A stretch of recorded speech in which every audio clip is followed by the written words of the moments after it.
Hello, everyone, and welcome to another edition of the Big East Rewind. I'm Chuck Everson, your host from Villanova University, and my partner, as always, is the sensational Sonny Sparrow. How are you, Sonny? I'm sensational, Chuck. I know, I just said that. That's exactly right. Exactly right. So, listen, it's a tough week this week, Sonny, and if you're a Oh, college basketball fan like we all are, it was a tough week to hear of the passing of Coach Lou Carnesecca from St. John's. even just a fan of personalities. Like he transcended sports, Yeah, He just had agree. a warmth and an aura about him that people will talk about till forever. Like a friend of mine coaches high school basketball. He sent out letters to hundreds of schools trying to get a college, job or something or anything, grad assistant. He got one reply, a handwritten letter. Yep. Lou Carnesecca has it to this day. Yeah, he was different. His kids loved him, his players loved him. It was Fans one of loved him. those things. I kind of think it City had to loved him. do a little bit with his Italian heritage, Sonny. I Well, the mean, city you loved know, him. Well, yeah, you're not going to get an the argument city here. loved him. I mean, listen, he was a New Yorker, tried and true. And so today we're going to talk a little bit about the coach and tell some stories. And what a great guest we have to do that with us, Sonny. One on another Hall of Famer. He's been on before, two-time visitor to the Big East Rewind. Our good friend from the Philadelphia and New York Daily News, the great Dick Hoops Weiss. How are you, Hoops? I'm great, Chuck. It's so good to talk to you both. Oh, you too. Always a pleasure. I loved it when you guys started showing up at Big East Media Day. I knew you guys had arrived. Yeah. You Well, know, we have to thank our friend John Paquette for that. He Well, he called knew, us he and knew and class asked when us he to saw come, it. and What the it's heck? been great. It's been fun. Hoops, you're on track to be in your third Hall of Fame, the Big East Rewind Guest Hall of Fame. That's Oh, right. that kind of It could talk. be a third one. Hoops. Then I better be nice. Just you might want to put that one up in your cupboard right there. That's I love that kind of talk. Put that one up in your cupboard. Yeah, that's good. Yeah. So, Dick, what do you think? I mean, you know, Coach Carnesecca, we had him on. He was 98 years old at the time. And the guy was sharp as a tack. We had a great conversation with him. We sat in his kitchen and interviewed him in his kitchen. And I'm not sure. I think it might have been the last interview he ever did, Dick, was with us. Wow. Well, and Yeah. the best part, he says, when he whispers to you, he says, "Don't ever wear that Villanova stuff in my house." That's right. Yeah. It's funny because I'll tell the story because what happened was we had done the show, and he said to us as an Italian thing. This is a totally Italian thing. Sonny could vouch for me here, right, Sonny? So he said, "I got to get you guys a cup of coffee and a piece of cake, otherwise you're going to talk about me." right, right. So he's Which is screaming true. for he It's yeah. just So in the Italian he did house. say that. So he said, "Listen, you guys got me out of jail today." He goes, "I got four women here, none of them speak English, and I can't talk to anybody. So thank you." He's screaming for his housekeeper who's from Poland, and she doesn't answer. He goes, looks at me, and he goes, "What did she do? Defect? Did she go back to Poland?" Right, Sonny? So then he says, so I said, "Well, we got the coffee and we got the cake. Thank you, coach. Now we won't talk about you." And he goes, "Well, that's not going to do anything for your intelligence, Chuck." And I look over at Reno and Ron Guzes, who are his two guys that take care of him, and they're going, "Chuck." I go, "Listen, I know what that means." So Louis laughing and shaking his head. I said, "That means I'm part of the St. John's family now. That's what that means." So he starts laughing. I said, "I just need the blessing from the Pope of St. John's." And Yeah. he crossed me and he said, "Now here's your penance. Don't ever come in my house wearing a Villanova shirt ever again." So when we went to have lunch with them, we both walk in with St. John's baseball hats on, right, Sonny? Yeah, I had a St. John's shirt too. We went to the St. John's bookstore before we Oh, stopped going. We went to the bookstore. I would have had a shirt if they had one to fit me, but that's the way it goes when you're as big as you were in the same house that he lived in from the time he was a high school coach and got married for the rest of his life. Never moved, was always close to St. John's, loved the school. I still remember goes to to the Nets. He's coaching in the ABA. Pretty good contract, $200,000 over 7. 5 years in, he leaves to go back to St. John's. $22,000 a year salary. Wow. He said, people ask him why. He said, "It's home." Yeah. Well, he proved it, right? I mean, that's well, I mean, take a look at all of the New York kids that he had on his team. And look, they still talk about St. John's game with Indiana in the Holiday Festival final in 75. I mean, that was a great game. He had a team with Frank Alasia, George Johnson, Beaver Smith, Glenn Williams, and they gave Indiana. That was the year Indiana was 32-0. Yeah, undefeated. They played Indiana the most competitive game of anybody. 19,000 people in the Garden. I mean, St. John's was a natural draw when they had a national profile, and they were doing it with all local kids. It was a big deal, and he had enough contacts with Riverside Hawks that he was always able to get players like Burry and Mullen and Mark Jackson, guys that grew up and played in the Catholic or public league and wanted to stay home and play for St. John's. And it always set that program apart. Whenever they won, it was huge. I mean, I remember all of his big games. I remember the games with Georgetown in '85. I mean, that second game at the Garden was like a heavyweight championship. You walked in the door, big marquee, St. John's, Georgetown was like watching Ali Fraser. It was 1v2, right? It was one versus 2. St. John's had actually won the game down at in Landover in January. This was it was the sweater game.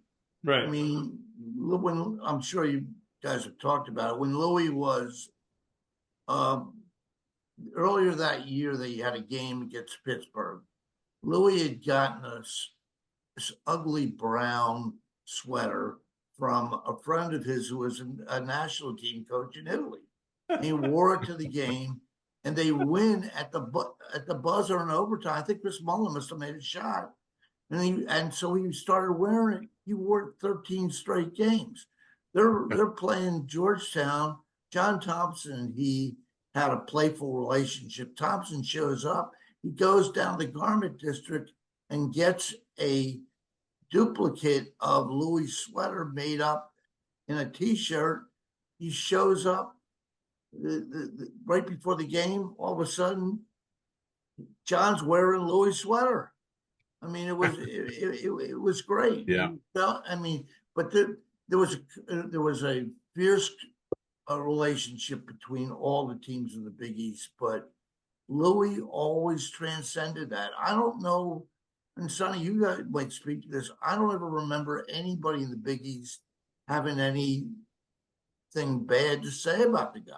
I mean, I never heard a crossword. One of the things Coach Boeheim talked about in a recent interview with John Fanta, actually, he just said, when the game was over, it was over.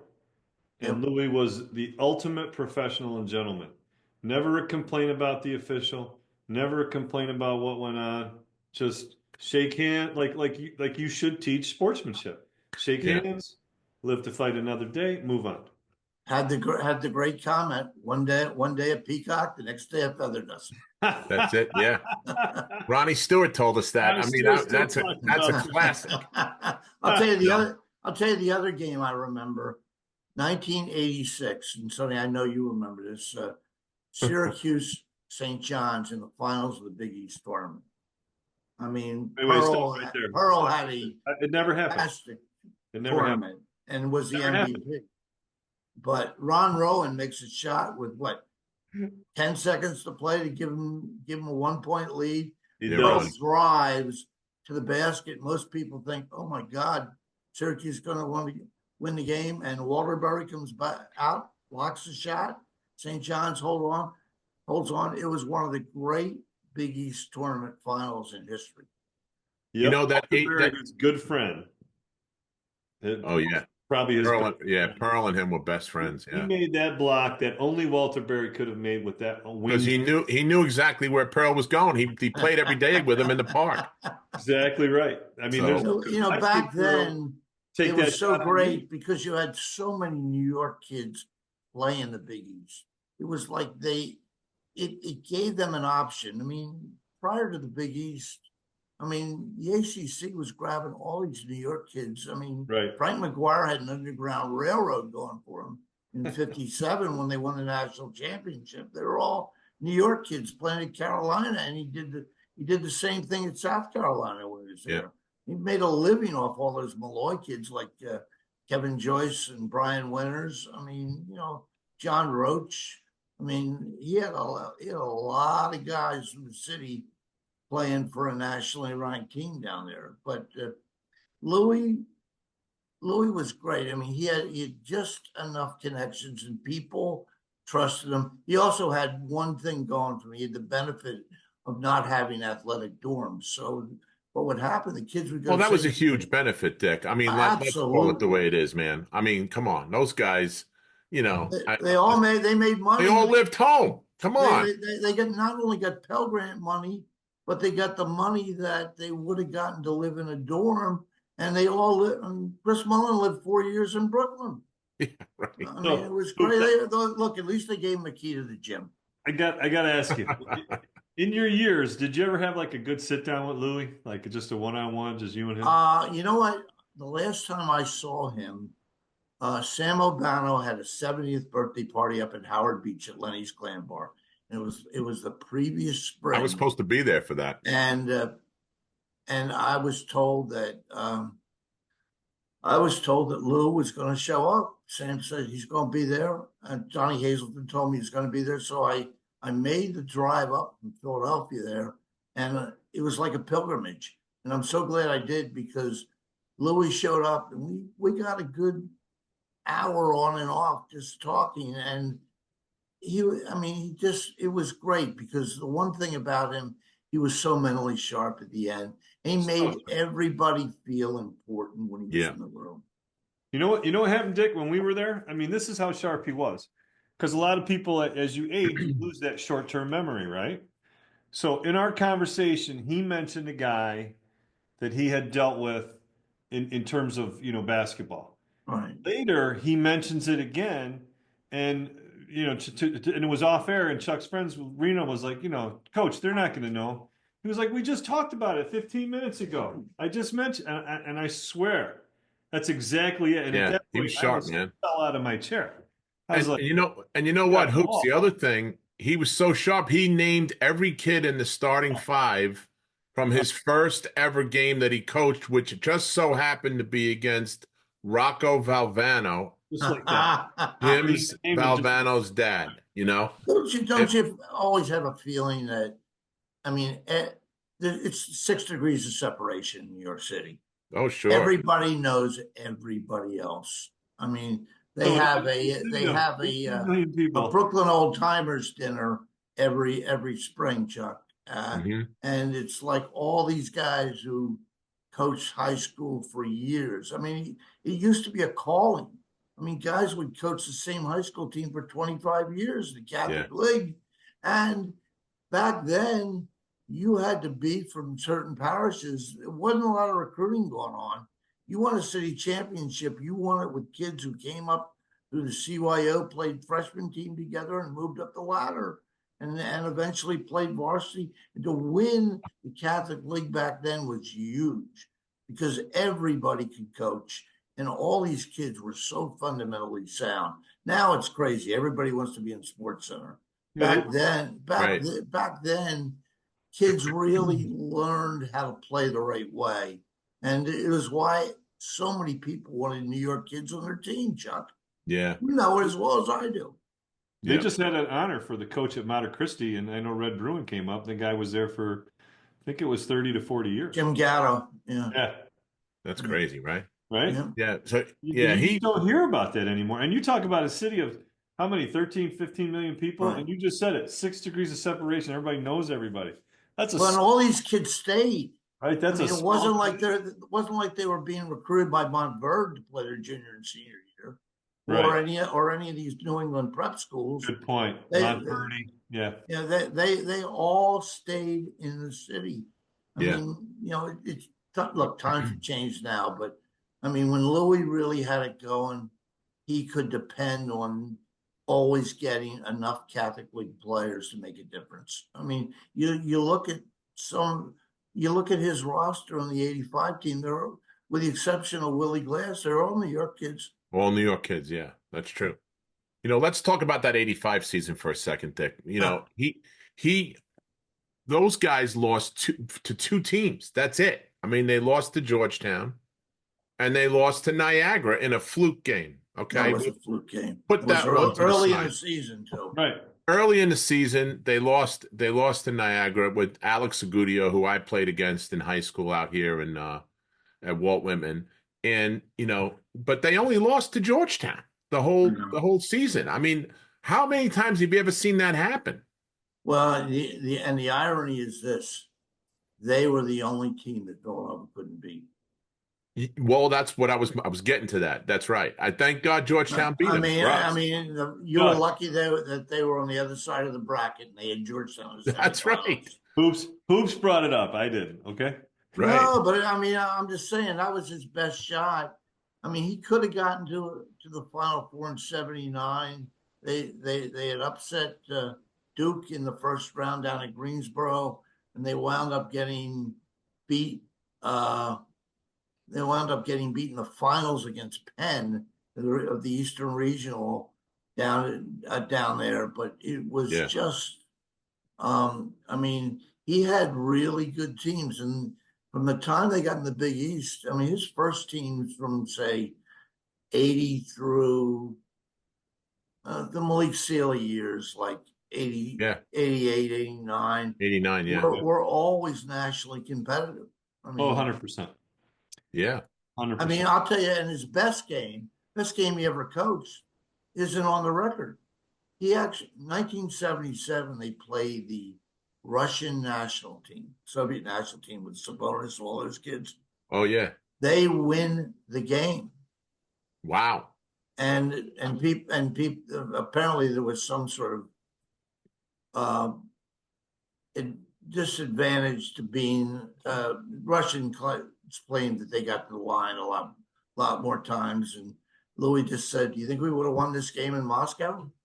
No. I mean, no. I mean, he got it. I mean, I thought the coaches in the league when it first started, I mean, they're all in the Hall of Fame, and frankly, if Rowley had stayed at Villanova, he's in the Hall of Fame too. I agree. I mean, those coaches they're all good enough. I mean, when you think about it, I mean, and they were all American originals. I mean, Well, Louis was the classic working man's coach. The Big East made it a priority to have good, top quality coaches, and I think the coaches were, as we've had on this show, heard a few times, the coaches were every bit of entertainment as there was on the playing field.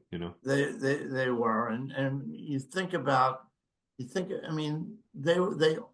It's hard finding coaches like that now. Hard finding coaches like Boeheim or Louis or Rowley or John Thompson. Those guys, I mean, they had their individual personalities. And when people would watch a game, everybody knew who they were. I mean, they were all rock stars, Dick, right? They were. Every time something happened, the camera went right to the bench.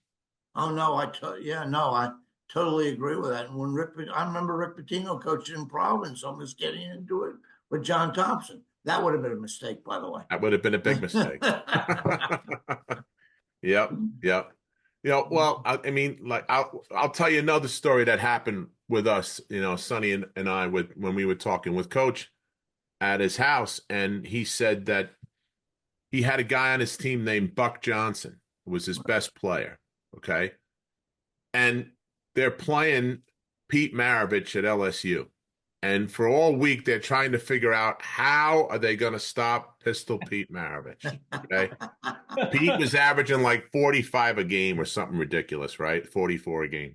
I remember this. Yeah. So, yeah, this is great. So before the game happened, they're in the locker room and Louis gets a brainstorm, a flash. And he says, "Look, I got it. I know how we're going to stop Pistol Pete." So he says, what do you want me to do? Soon as he gets the ball, you turn your back on him like he doesn't even matter. Just walk away from him. And Buck said, "What are you, crazy? He's Pete Maravich." He goes, "He's not going to know what to do. He's going to be all discombobulated. He's not going to know what to do. So don't even pay him any mind. Make believe he's terrible. Just walk away from him. He's not worth your time." So he goes, so we come in the game, we come in at halftime, we're up by 12, and Pete's got 8 points. And he stops. I go, well, what happened? That's not the end of the story, coach, is it? He goes, nah, Pete made an adjustment. He had 53. We lost by 30. I still remember Tom Brennan, who was one time going over coaching, coached At Vermont. At Vermont, Yeah. went to school at Great Georgia. coach. They're playing Pete Maravich. Tom says to me, "Got 58 against us. I held him with 56." Yeah, Maravich was unbelievable. You know, He was unbelievable. I mean, and talk about a guy who had the ultimate green light. He was unbelievable. yeah. No, I was trying. I mean, Can my you imagine guess if it was is. free? I mean, I'll tell you the other thing I loved about Louis is he was a New York guy. He grew up in East Harlem. His dad owned a grocery store, and the family lived above the grocery store. Served in the Coast Guard in World War II. He did. Yeah. And started at St. Anne's. His last year at St. Anne's, they won them all. They were 32-0, and they had 2 great players, Willie Hall and Donnie Burks, who both went on to play for St. John's for Joe Lapchick. And that was the year Louis got a job as Lapchick's assistant. I think he learned a lot about the college game from Lapchick. I mean, he was a pretty good baseball player. I would say not a great college basketball player, but it didn't matter. I mean, it didn't matter. I mean, No. the guy learned so much, and he had the perfect personality for the game. Oh, yeah. And for the city. Kids loved playing for him. I got to know him through Carmine Calzanetti, who was his point guard back in '69. And Carmine was from Gloucester Catholic. And he loved playing for him. He would come back all the time. And most people were like that. I mean, you don't see that a lot. That's why it was great going to go over the other night for Cincinnati and seeing so many ex-players show up. That's what the game's all about. It's one huge family reunion. You talked about Coach going to fighting in World War II. So he tells us the story. Remember, Sonny? He gets over there and he has to escort the 82nd Airborne, right? And he gets into I guess it's Okinawa, and that's it. The war's over. He never had to fire a shot. He can go home. So it was the way he told it was just unbelievable. You know, he just had that lively personality, even in his late 90s. Was he 99? It was still there. He was 99 when we went to lunch with him. Yeah. I mean, look, I know that we broke St. John's wants to claim him completely now, and the funeral is going to be at the chapel right on campus.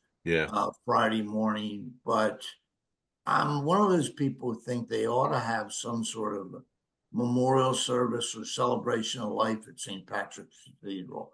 He's he's a true New Yorker. He's a guy that was bigger. He was a guy who was bigger than life. He was more than just a basketball coach to the people of the city. He was a local guy who made it. It's inspiration, right? I tell you what's neat too, Dick. I don't know if you saw this. I saw it online last night. They announced it yesterday. They have a memorial patch for Coach on the uniform. Yeah. It's actually the circle like everybody has, right? It's actually the sweater. I know. And stitched in is Lou in his own handwriting, over the sweater, which was I thought whoever thought of that, I thought did a great job with that. What a perfect tribute for him. I mean, that's who he was. I mean, Yeah. I'll tell you the other thing is, it was a kinder, gentler world too. Louis had a great relationship with the local media. I mean, he used to hold court all the time at Mama Leone's when they had those writers' luncheons every week. And at the end of the season, he would always invite the media to come out with him and have lunch with him at an Italian restaurant right near campus. I mean, Oh, that's who he Dante's. was. I mean, Yeah. I mean, there was never any hard feelings. I mean, if you were a New Yorker, I mean, you were one of his. Well, Oops, I don't know if you caught that, but when Chuck was talking, did you see how he was flashing his ring? He was doing this. Yeah, well, he does Catch that. that? He was kind of pretending to scratch his shoulder, and he was just flashing. listen, I went to the weight juice. today, Sonny. I wore red and a sweater over it just in honor of Coach. And the only thing I wore that said Villanova was my ring. I had it, what was I supposed to do? Well, you're never going to take it off, so. No. You know me long enough, Dick. Come on, man. I love it. I love it. I love the fact that you've gone out of your way, Chuck, to keep that team. Keep that together. community. Keeps the whole community. I think you've done it with the rest. I mean, the people that you guys have had on this show. I mean, you guys have been able to forge friendships with guys who were the fiercest of enemies, but come on this show and feel like they're part of something bigger than themselves.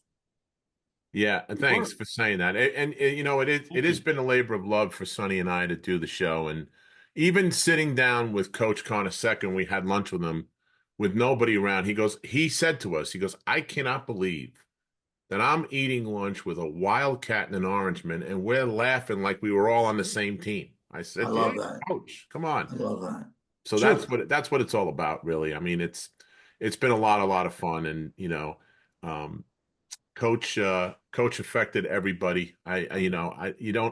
People that are not even involved with basketball know who Lou Carnesecca is, and it's nice. It's my daughter actually we have a little rivalry now in my house, Dick. So my daughter played basketball. Kathleen played at Bryant.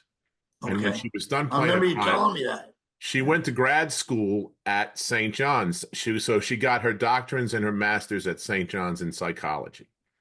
So Harold Presley's over the house one day. And so he says, have you met Coach Mullen yet? So she said, no. So he goes, get in the car. We just jumped in the car. We didn't call Chris. We just shot down there, We walk in the office. Chris isn't there yet. He's on his way. Prez is texting him. Now Chris is FaceTiming at Pinckney because they're best friends, Right. He goes, what are these guys doing here? And he's showing me and Prez. He goes, the heck with those guys. Take care of my niece. He goes, okay, Kat, what do you need? He goes, I need 3 things. I need tickets. No problem. I need some gear. No problem. And I need you to beat these guys because I'm tired of listening to these guys talk. So we go to the game, and we're sitting right behind Chris. So we go to Will Call, and usually I would get the tickets and say, here's your ticket. So I go Everson, and I go to get my ticket, and she goes, you don't look like Kathleen. So she's like, get out of the way. And she gets the ticket. I'm in control of this. We're right behind the bench, and Chris comes over and gives her a big hug and kiss. And he gives me the horse thing. He goes like this, hey, not even said hello to me, nothing. So with that, Coach is up about 8 or 10 rows above me. And Ron Guzis is there, who was a longtime confidant of Coach's. Right. And I said, Ron, can we go say hi to Coach? Because my daughter now is, a Johnny. As much as that pains me, we need to go get the blessing of, St. John's. So he says, yeah, send her up. Everson, you stay there, he says. I said, come on. So we went up. We got a nice photo. We had a nice experience. We got to talk to him. She got to get indoctrinated into St. John's fandom by Coach himself. So that was I used to love it because he used to basically always sit in the same place. The same place, yep. I guess he wanted to make sure he could look up and see his name in the rafters at the garden. But it'll always be there, or on the court. It'll always be there, I'll give him credit. I got the preseason NIT Media Award one year, and Joni and I are up there, and Coach Carnesecca comes down and he walks us to mid-court, just to get a quick round of applause. And I'm sure it was a lot louder because he was with us. I mean, he meant that much to the people at St. John's. Look, I mean, it's been hard since he left. I mean, I'm hoping Rick can kind of get them back to a point where they're nationally relevant again. But they're getting difficult. Close. They're getting close. They are getting close. They are getting close. But I mean, I just think that he's the type of he's the gold standard. Yeah, 100%. Yeah. You know what's interesting though? Of all the guys and their relationships with their coaches, right? Like Chuck had a very unique relationship with Coach Massimino. But for the most part, most guys had like respectful, player coach relationships. These guys at St. John's, it was more than just a father and son. It was there's true deep affection on both sides, and it's palpable. I mean, you can definitely feel it and sense it. It's just real. Well, he's the type of guy that always had the respect of everybody in the building. I mean, like I said, Chuck, we talked about it earlier. I don't know if anybody ever said a bad word about the guy. I mean, everywhere you went, it was like people wanted to kiss the ring. I mean, he would go to the Olympics, or he would go to Springfield for the Hall of Fame induction, and everybody wanted to say hello. Everybody just wanted to be part of it. Yep. Well, he will surely be missed, not only in the Big East and at St. John's University, but in the world of basketball as well. So now you mentioned, Dick, a little bit ago, Rick Pitino and the current. So let's talk a little current Big East basketball. Okay. What do you think? We won't talk about last week. Okay. No. Yeah, but so what do you think of the state of the union for the Big East right now? I think it's hard to evaluate these teams because of the transfer portal. Agreed. I mean, I think you have a lot of teams with new players, a lot of teams with players who have to show you what they can do. Last year, it was with Klingon, it was pretty easy for UConn. He had 2 senior guards. I mean, he had guys who had played on the national championship team the year before. I mean, they really rolled through the tournament last year. It was a lot like Villanova 18 when they both won every game by double figures. I mean, I never saw a performance like UConn had when they played Illinois, that 30-0 run. That was incredible. I don't think we're going to see that this year. I know Danny likes to talk about a three-peat. I think it's going to be a lot harder to do this year. I think it's a lot more wide open basketball. Last week was a hard week for the league. I mean, UConn lost 3 at Maui. Creighton lost 3 at the Players Era tournament in Vegas. But didn't they turn around and beat Kansas, right? And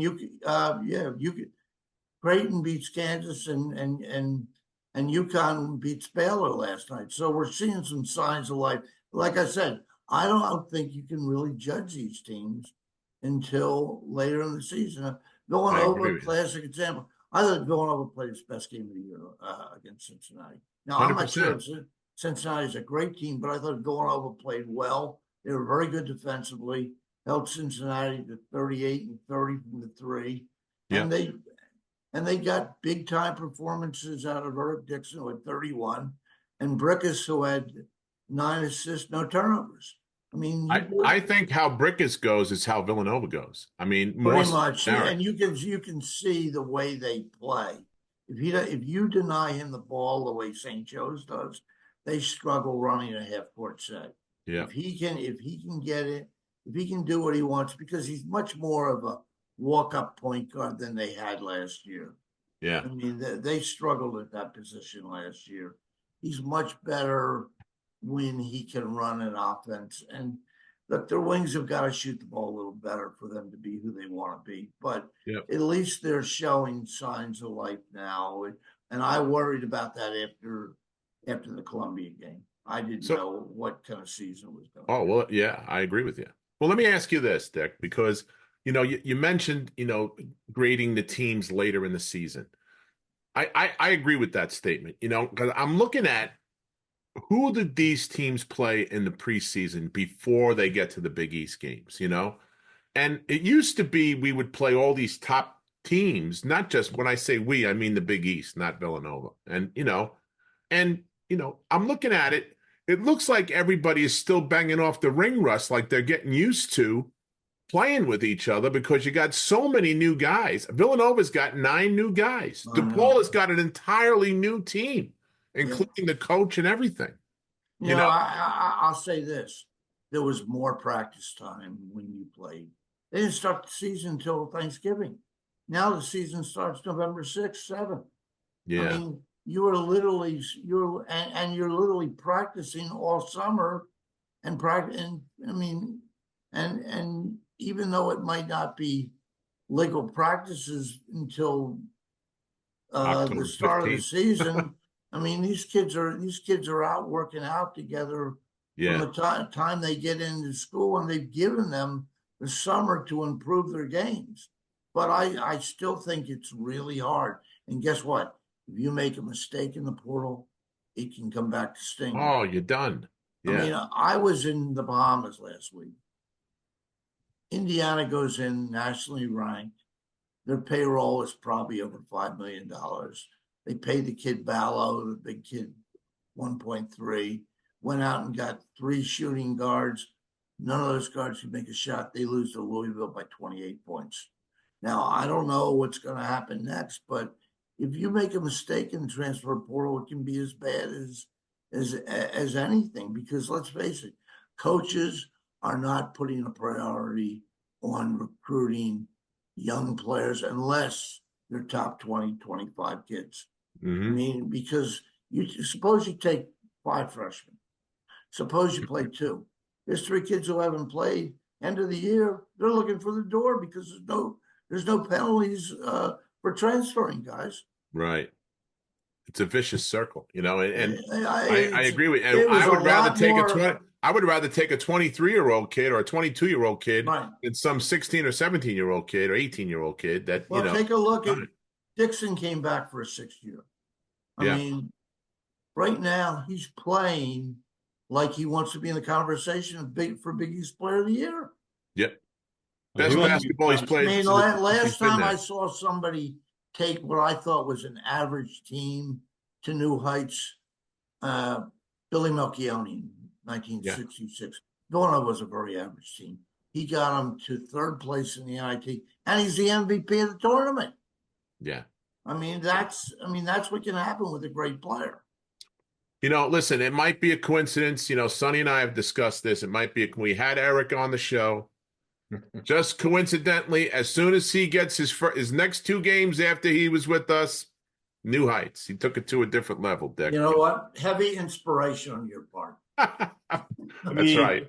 We don't like to brag, but reality. It is what it is. That's how we roll here, Dick. You know that. I'm not going to question anything you do. That's right. Look, I don't know how many bids this league is going to get right now. I think maybe 3. Well, maybe 4 if St. John's, Marquette, Creighton, and UConn kind of like can right the ship. But I don't know if they're going to get any more than that. But I'll tell you what, last year, the Big East got 3 bids. The Mountain West got 6. By the end of the first week, the only Mountain West team left was San Diego State. Right. And they were out after the 2nd round. Right. I mean, Connecticut. So who do you like right now in the Big East? I mean, I think Providence is going to come back. Bryce is back. Bryce Hopkins came back, had 16 his first day back. That was a good win over BYU, by the way. Yeah. I don't know. The kid Ashcroft is healthy now. I mean, a lot will depend on whether Creighton can shoot the ball, because if they don't shoot it the way they did in Vegas, I mean, they had 2 games where they shot 16 for 74 from the three. You're not beating anybody that way. But You know what? They have a habit, though, Dick, of playing well to a certain point, and then they do. kind of go in the tank a little bit, you know? And I'm not a buyer of Creighton. I don't know. I love McDermott. I think he's a fantastic coach. I don't know what it is about that crew, but it just they don't excite me, you know? Look, Danny is a very good coach. Now, I think we have to determine whether his players are good enough.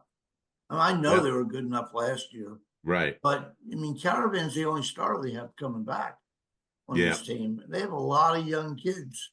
And I think, or kids who rode the bench last year.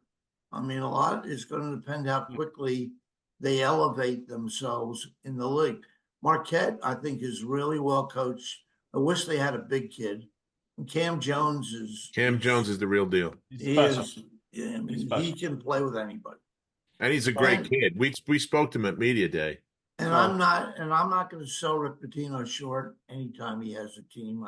No. Although I'll say this. I mean, I believe that Richmond and Devin Smith have got to shoot the ball better. Yeah. If they want to get to where they're going. Well, Kadari Richmond is being found out. Like, you know, you don't have to guard him.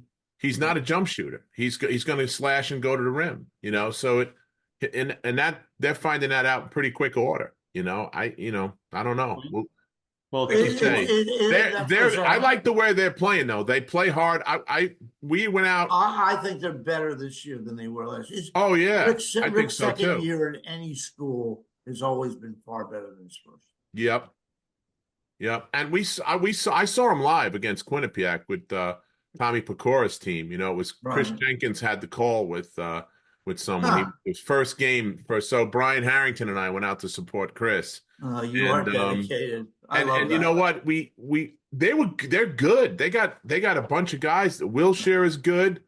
Right, the kid Luis is a good player. I mean, they have a lot of talent on that team. And I think their big kid could be very good. Zuby. Yeah. I mean, I think he's the real deal. I saw them in an exhibition game against Rutgers because I wanted to see the 2 young kids from Rutgers. What'd you think of those guys? I think Dylan Harper is right there with Cooper Flagg as the best freshman in the country. Wow.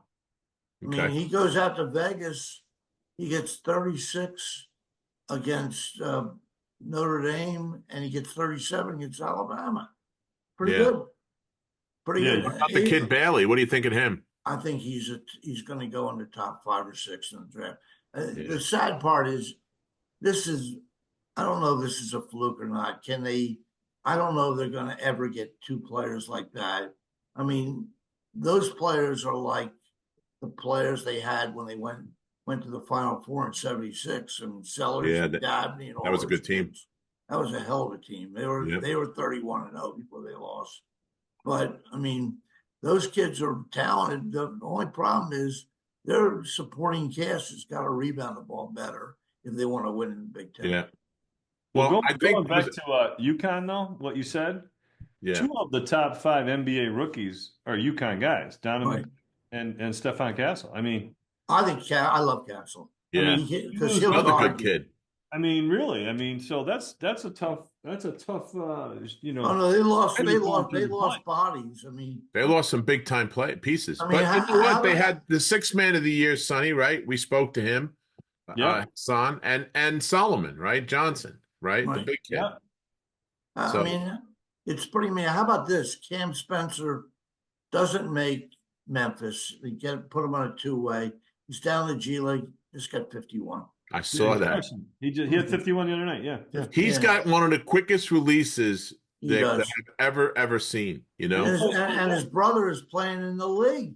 His brother was a national level lacrosse player at Loyola of Maryland, who decided he wanted to play basketball. Suddenly, he's in the NBA. The family's athletically gifted.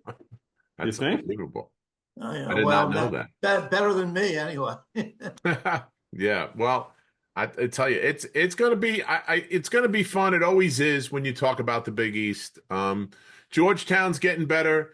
DePaul got better, and listen, I realize, it's preseason. We didn't play a Big East game yet, but they got better. A lot of Oh these no, teams are listen, getting better. the league, the bottom of the league, with the possible exception of Seton Hall, is a lot better than they have been, Yeah. and that includes DePaul.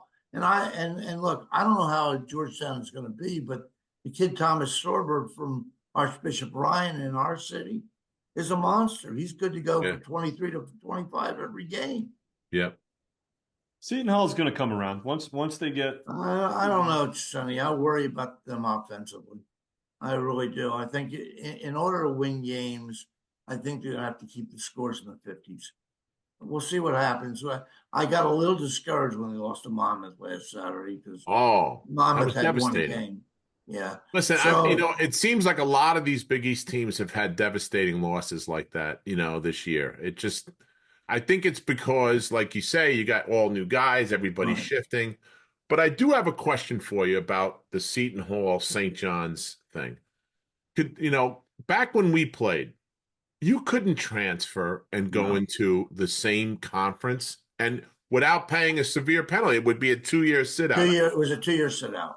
Okay. So now there are this no kid rules. goes over and he crosses he goes across the river, and now here he is in New York City. And now, he's going to be the guy over there. And I don't, I just have a problem. I guess because I'm old school. I guess I just have an issue with that. Well, and the problem the Hall has, they have no NIL money. Yeah. So, I'm worried about that, and I'm sure he's making a sizable buck across. I'm sure he is. Yeah. They But I got feel bad vitamin water because money over there, man. I feel bad because I think he had a hell of a year last year when he won the NIT. Yeah, he did. He had a great year.